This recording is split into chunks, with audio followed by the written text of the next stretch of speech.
MP board के class 9th के सभी विद्यार्थी ध्यान दें। आज की इस क्लास में वार्षिक परीक्षा की तैयारी के लिए विज्ञान के कुछ इम्पोर्टेंट क्वेश्चन हम इस वीडियो में कंप्लीट करेंगे। तो फुल सॉल्यूशन मैं आपको दूंगी। इस वीडियो में आपको जितने भी प्रश्न मैं बताऊंगी उसी के आंसर भी साथ में दूंगी। तो आप पूरा वीडियो लास्ट तक देखिए और भरोसा रखें। 75 में से यदि आपको एग्जाम में 60 या 65 अंक लाना है तो पूरा वीडियो आप लास्ट तक देखें, क्योंकि 70 अंक तक के आपके प्रश्न इसमें हैं। लेकिन फिर भी मैं आपको बोल रही हूँ कि 65 अंक तक के नंबर आपको मिलेंगे। तो यदि आपको 70 अंक भी लाना है तो आपको जितने क्वेश्चन दे रही हूँ वार्षिक परीक्षा के लिए सभी को कंप्लीट आप करते चले। तो इस तरह के ये निर्देशांक रहेंगे आपके हिंदी इंग्लिश दोनों में, और दोनों क्लास के बच्चों के लिए आज का पेपर है। तो चलिए शुरू करते हैं हमारे प्रश्नों को। तो ये आपका पहला प्रश्न, सही विकल्प चुनिए। पहला है, निम्न में से कौन सा ऊर्ध्वपातज पदार्थ नहीं है? तो निम्न में से कौन सा ऊर्ध्वपातज पदार्थ नहीं होगा? तो नमक इसका आंसर रहेगा। दूसरा है, बोरान सिलिकॉन जर्मेनियम इत्यादि हैं। तो ये सब क्या है? उपधातुएं हैं। बोरान सिलिकॉन जर्मेनियम ये सब क्या है? आपकी उपधातुएं हैं। तीसरा है, एटीओएम शब्द का प्रयोग किसने किया? जॉन डाल्टन ने एटीओएम शब्द का प्रयोग किया। चौथा है, कोशिका में केंद्रक की खोज किसने की? तो कोशिका में केंद्रक की खोज किसने की? रॉबर्ट ब्राउन ने। पांचवा है, पौधों में जल एवं खनिज का संवहन होता है जाइलम के द्वारा। पौधों में जल एवं खनिज का संवहन होता है। छठा है, विस्थापन में परिवर्तन की दर कहलाती है। तो क्या कहलाती है? वेग कहलाती है। और ये यहाँ से इंग्लिश मीडियम वाले बच्चों के लिए है, तो कंप्लीट आप जरूर करें। और यहाँ से ये आपका तीसरा चौथा पांचवा प्रश्न है, तो सभी को कंप्लीट जरूर कर लें। और ये आपका अगला प्रश्न, रिक्त स्थानों की पूर्ति कीजिए। पहला है, तापमान बढ़ाने पर कणों की गतिज ऊर्जा डेडेस होती है। तो कैसी होती है? बढ़ती है। दूसरा है, विलयन एक डेडेस मिश्रण होता है। तो विलयन क्या है? एक समांगी मिश्रण है। तीसरा है, न्यूटन की खोज डेडेस ने की थी। तो किसने करी? चैडविक ने न्यूटन की खोज करी।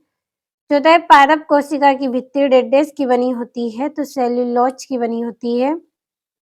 पांचवा है, स्थायी ऊतक की कोशिकाएं डेडेस नहीं होती है। तो कैसी नहीं होती है? ये विभाजित नहीं होती है। और छठा है, न्यूटन का डेडेस नियम जड़त्व पर आधारित है। तो न्यूटन का प्रथम नियम है वो किस पर आधारित है? जड़त्व पर आधारित है। और ये इंग्लिश मीडियम वाले बच्चों के लिए कंप्लीट अच्छे से कर लीजिएगा सभी प्रश्नों को, और पूरा वीडियो लास्ट तक देखें, क्योंकि आपको पूरे प्रश्नों के आंसर मैं बताऊंगी इसी वीडियो में। और ये आपका अगला प्रश्न, सही जोड़ी लिखिए। पहली है, तापमान का मात्रक। तो केल्विन रहेगा। दूसरा है, जेल। तो जेल की जोड़ी रहेगी आपकी जेली पनीर मक्खन। तीसरा है, कार्बन। तो कार्बन का सी रहेगा। चौथा है, केंद्रक। तो इसका रहेगा कोशिका नियंत्रण कक्ष। पांचवा है, आग की पलक।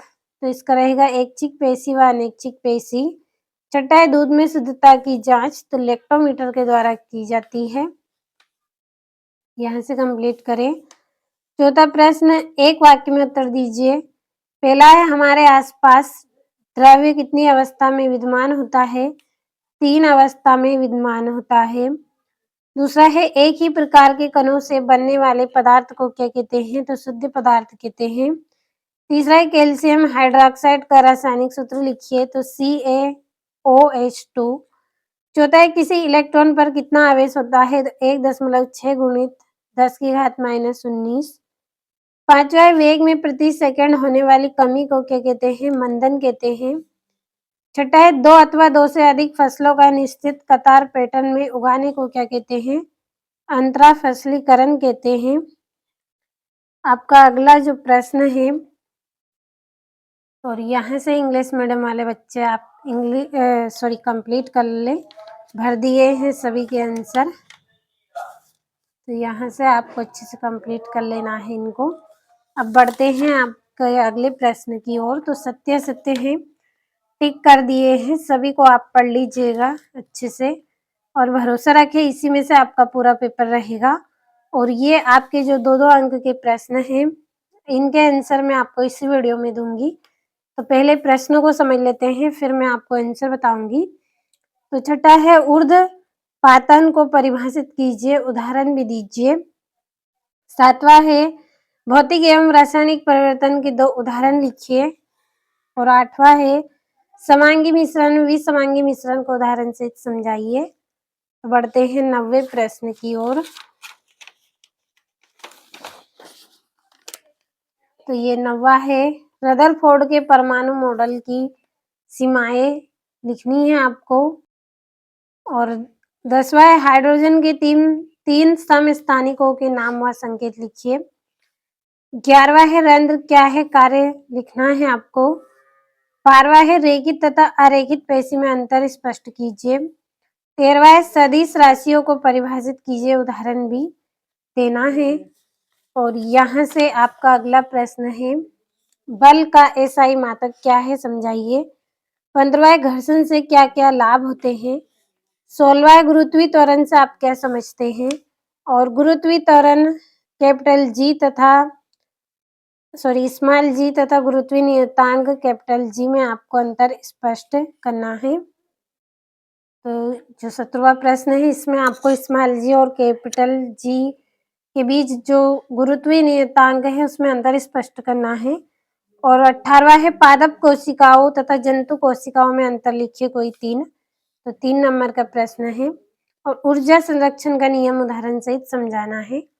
तो भरोसा रखिए एग्जाम में आपको इसी में से क्वेश्चन देखने को मिलेंगे, क्योंकि जो पूछे जाते हैं हर साल वही प्रश्न मैं आपको यहाँ पे बता रही हूँ। मोस्ट इम्पोर्टेंट क्वेश्चन दे रही हूँ मैं आपको पूरे। और ये यहाँ से हरी खाद क्या है, इसके लाभ लिखिए। और आयनिक तथा आणविक यौगिक क्या होते हैं, उदाहरण दीजिए। तो पूरे प्रश्न आपके वार्षिक परीक्षा में जो पूछे जाते हैं वही आपको बताए हैं। यदि आपको भरोसा हो, अच्छे अंक आप एग्जाम में लाना चाहते हैं तो पूरे प्रश्नों को आप कंप्लीट जरूर करें। तो आपके जो प्रश्न है वो पूरे हो गए हैं। अब चलिए इनके आंसर भी हम जल्दी से पढ़ लेते हैं। तो ये आपका जो छठा प्रश्न है ऊर्ध्वपातन को परिभाषित कीजिए, उदाहरण भी दीजिए। तो इसकी परिभाषा है किसी ठोस पदार्थ को गर्म करने पर बिना द्रव अवस्था में बदले सीधे गैस अवस्था में बदलने की घटना, अथवा किसी गैस पदार्थ को ठंडा करने पर बिना द्रव्य में बदले सीधा ठोस अवस्था में बदलने की घटना को ही ऊर्ध्वपातज कहा जाता है या पातन कहा जाता है। इसका उदाहरण है कपूर। तो स्क्रीनशॉट लीजिए। और ये आपका यहाँ से अथवा है गलनांक और क्वथनांक में अंतर आपको बताना है। तो स्क्रीनशॉट के माध्यम से कंप्लीट करें। और कोलाइड के 2 गुणधर्म लिखिए। तो यह एक विषमांगी मिश्रण है। जो कोलाइड है वो क्या है, एक विषमांगी मिश्रण है। दूसरा यह टिंडल प्रभाव को प्रदर्शित करता है। और मिश्रण और यौगिक में अंतर है। पहला है यह समांगी तथा विषमांगी हो सकता है और यह सदैव समांगी होता है। दूसरा मिश्रण में संघटक पदार्थ के गुण विद्यमान रहते हैं और यौगिक में संगठन तत्वों के गुण बदल जाते हैं। तीसरा है मिश्रण के निर्माण में ऊर्जा परिवर्तन आवश्यक नहीं है और यौगिक के निर्माण में ऊष्मा परिवर्तन होता है। और ये यहाँ से आपका समांगी मिश्रण तथा विषमांगी मिश्रण को उदाहरण से ही समझाइए। तो ये आपकी परिभाषा है समांगी मिश्रण की। इस प्रकार के मिश्रण का संगठन सदैव एक समान रहता है, समांगी मिश्रण कहलाता है, जैसे लोहा, चांदी, शुद्ध सोना। विषमांगी मिश्रण इस प्रकार के मिश्रण का संगठन सदैव एक समान नहीं रहता, विषमांगी मिश्रण कहलाता है। उदाहरण है दूध, रक्त, सीमेंट आदि। और ये भौतिक एवं रासायनिक परिवर्तन के 2-2 उदाहरण आपको लिखना है। तो पहला है नमक का जल में घुलना। दूसरा है कपड़े का फटना। तीसरा है विद्युत बल्ब का चमकना। और चौथा है बर्फ का पिघलकर जल बनना। ये सब क्या है, भौतिक परिवर्तन के उदाहरण है। और रासायनिक परिवर्तन के उदाहरण है, पहला है एलपीजी का दहन, दूसरा है लकड़ी का जलना, तीसरा है लोहे में जंग लगना, चौथा है दूध में दही जमना। तो ये रासायनिक और भौतिक परिवर्तन आपके हो गए हैं। 9वां है रदरफोर्ड के परमाणु मॉडल की क्या सीमाएं हैं। पहला है रदरफोर्ड के परमाणु मॉडल के अनुसार इलेक्ट्रॉन निश्चित कक्षाओं में नाभिक के चारों ओर घूमते हैं। दूसरे त्वरण के कारण इलेक्ट्रॉन विकिरण के रूप में ऊर्जा खो देंगे और नाभिक में गिर जाएंगे। और ये इसका अथवा है कैथोड किरणों के दो प्रमुख गुण लिखिए। पहला, ये किरणें ऋणावेशित होती हैं। दूसरा, ये किरणें सरल रेखा में गमन करती हैं। तीसरा, ये किरणें चुंबकीय क्षेत्र में प्रवाहित होती हैं। चौथा है, इनमें अत्यधिक गतिज ऊर्जा होती है। तो ये हो गए हैं कैथोड किरणों के प्रमुख दो गुण। और ये आपका हाइड्रोजन के 3 समस्थानिकों के नाम व संकेत, तो नाम लिख दिए हैं प्रोटियम, ड्यूटेरियम, ट्राइटियम और ये इसके संकेत। और ये यहाँ से 3 कक्षा वाले बोर के परमाणु मॉडल का चित्र है। कंप्लीट अच्छे से कर लीजिएगा। और ये रंध्र के क्या कार्य हैं, तो रंध्र के कार्य निम्न है। पहला है वायुमंडल में गैसों का आदान प्रदान करना। दूसरा है वाष्प उत्सर्जन द्वारा पौधों में जल का नियमन करना। और ये यहाँ से इसका का आंसर, तो ये यहाँ से कंप्लीट आप अच्छे से कर लीजिएगा। पूरे ऐसे प्रश्न आपको बताए हैं जो वार्षिक परीक्षा में पूछे जाते हैं। पूरे इम्पोर्टेंट प्रश्न है, भरोसा रखें, कंप्लीट जरूर करें। तो रेखित तथा अरेखित पेशी में अंतर स्पष्ट करना है। तो रेखित पेशी है आपकी, यह पेशी कोशिकाएं लंबी तथा बेलनाकार होती हैं। कैसी होती हैं ये पेशियां? लंबी तथा बेलनाकार होती हैं। और आरेखित पेशी कैसी होती है? इन पेशियों की कोशिकाएं तुर्क रूपी होती हैं। दूसरा है ये ऐच्छिक पेशियां होती हैं। जो रेखित पेशियां है वो कैसी हैं? ऐच्छिक पेशियां हैं। और ये अनैच्छिक पेशियां होती हैं। तीसरा है इनमें धारियां पाई जाती हैं और इनमें धारियां नहीं पाई जाती हैं। और ये अथवा है, पौधों के ऊतक मुख्यतः कितने प्रकार के होते हैं, उनके नाम लिखिए। तो पौधों के ऊतक मुख्यतः 2 प्रकार के होते हैं। पहला है विभाज्योतक ऊतक, दूसरा है स्थायी ऊतक। और ये यहाँ से सदिश राशियों के को परिभाषित कीजिए, उदाहरण भी दीजिए। सदिश राशियां है वे भौतिक राशियां जिन्हें व्यक्त करने के लिए परिणाम तथा दिशा की आवश्यकता होती है। उदाहरण है विस्थापन, वेग आदि। और ये आपका यहाँ से अथवा है मंदन को परिभाषित कीजिए तथा इसका मात्रक भी लिखिए। तो परिभाषा है किसी वस्तु के वेग में कमी तथा समय अंतराल में अनुपात को ही मंदन कहा जाता है। इसका मात्रक ms-2 होता है। और ये बल का सही मात्रक क्या है समझाइए। तो यहाँ से स्क्रीनशॉट आप लीजिए इसका। अगला प्रश्न है ये आपका, घर्षण से क्या क्या लाभ होते हैं। तो घर्षण से हमें क्या क्या लाभ देखने को मिलते हैं। तो पहला है इसके कारण ही हम चल सकते हैं तथा रुक सकते हैं। घर्षण के द्वारा हमें पहला लाभ क्या होता है कि घर्षण के द्वारा ही हम चल सकते हैं, साथ में रुक भी सकते हैं। दूसरा है घर्षण के कारण ही अलग आग उत्पन्न होती है। घर्षण के कारण क्या है? आग उत्पन्न होती है। जब आपस में किसी 2 वस्तुओं को अगर हम रगड़ेंगे तो क्या होगी? उसके द्वारा आग उत्पन्न होती है, घर्षण बल लगता है।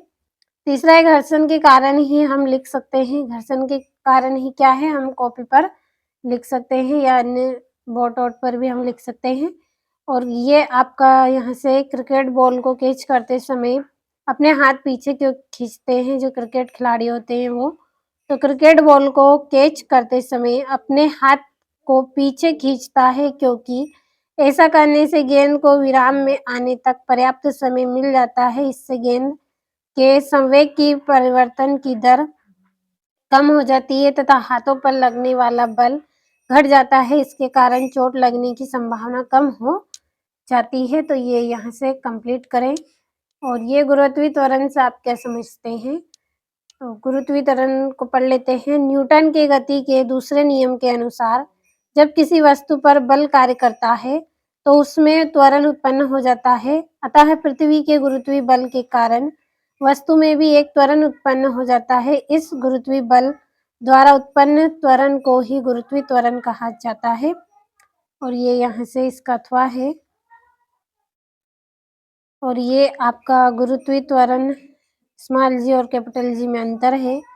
पहला है इसका मान शून्य हो जाता है, जो गुरुत्वीय त्वरण स्मॉल जी है, इसका मान कैसा हो जाता है, शून्य हो जाता है।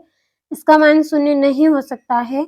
और जी एक क्या है, अदिश राशि है, और ये एक ये सदिश राशि है और ये एक अदिश राशि है। तीसरा, इसका मान भिन्न भिन्न स्थानों पर भिन्न भिन्न हो जाता है, यानी अलग अलग स्थानों पर अलग अलग इसका मान हो जाता है, और इसका मान समस्त स्थानों पर एक समान ही होता है। और इसका मात्रक m² है और इसका मात्रक m² होता है। तो स्क्रीनशॉट नहीं लिया हो तो जल्दी से स्क्रीनशॉट लीजिए आप। और ये यहाँ से भी आप स्क्रीनशॉट लेते चले और कंप्लीट आप अच्छे से ज़रूर करें। आप भरोसा रखिए, जो प्रश्न मैं आपको बता रही हूँ वार्षिक परीक्षा के लिए, केवल कंप्लीट आप करते चले, इसी में से आपका पूरा पेपर रहेगा। और ये पादप कोशिका और जंतु कोशिका में अंतर। तो पादप कोशिका में आपका पहला अंतर है, इसमें लाइसोसोम नहीं पाया जाता है, इसमें लाइसोसोम पाया जाता है। दूसरा है, इसमें कोशिका भित्ति पाई जाती है, इसमें कोशिका भित्ति नहीं पाई जाती है। तीसरा है, इसमें हरित लवक पाए जाते हैं, इसमें हरित लवक नहीं पाए जाते हैं। तो कंप्लीट अच्छे से करें। और ये माइटोकॉन्ड्रिया को कोशिका का बिल्ली घर क्यों कहते हैं, तो पढ़ लीजिएगा सभी को अच्छे से और कंप्लीट कर लीजिए। और यहाँ से ऊर्जा संरक्षण का नियम उदाहरण सहित दिया गया है आपको। और ये यहाँ से हरी खाद क्या है, इसके लाभ लिखिए। तो हरी खाद के आपको लाभ बता दिए हैं, साथ में परिभाषा है।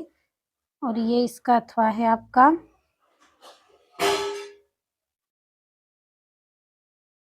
और यहाँ से मधुमक्खी पालन और मुर्गी पालन आपको बताया है। और फसल पैटर्न क्या है, और ये 21वां है आपका आयनिक तथा आणविक यौगिक क्या होते हैं, उदाहरण दीजिए। और ये यहाँ से इसका अथवा है।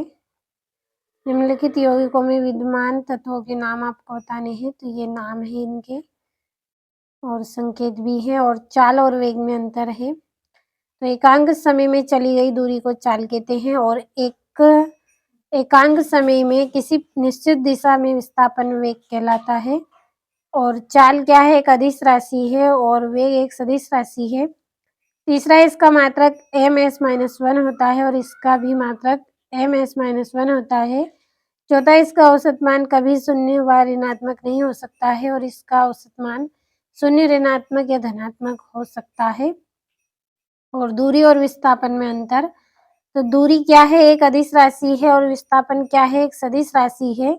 दूसरा है, दूरी में क्या होता है, केवल परिणाम होता है, और विस्थापन में परिणाम तथा दिशा दोनों होती है। तीसरा, यह धनात्मक होता है, और यह धनात्मक, ऋणात्मक तथा शून्य भी हो सकता है। और यह तय किए गए मार्ग पर निर्भर करती है, और यह तय किए गए मार्ग पर निर्भर नहीं करती। और ये आपका यहाँ से 23वां प्रश्न है। तो उससे पहले अगर स्क्रीनशॉट नहीं लिया हो तो जल्दी से दूरी और विस्थापन में अंतर का स्क्रीनशॉट लें। यहाँ से आपका 23वां प्रश्न है। और ये इसका अथवा है, अनुप्रस्थ तरंग और अनुदैर्ध्य तरंग में अंतर। तो पढ़ ले अच्छे से सभी को और भरोसा रखें। यदि आपको वार्षिक परीक्षा में विज्ञान में अच्छे अंक लाना है, अच्छी परसेंटेज यदि आपको बनाना है, तो आप भरोसा रखें, पूरे प्रश्नों को आप कंप्लीट करें। जितने भी आज मैंने आपको प्रश्न बताए हैं पूरे इम्पोर्टेंट है वार्षिक परीक्षा के लिए, कंप्लीट ज़रूर करें।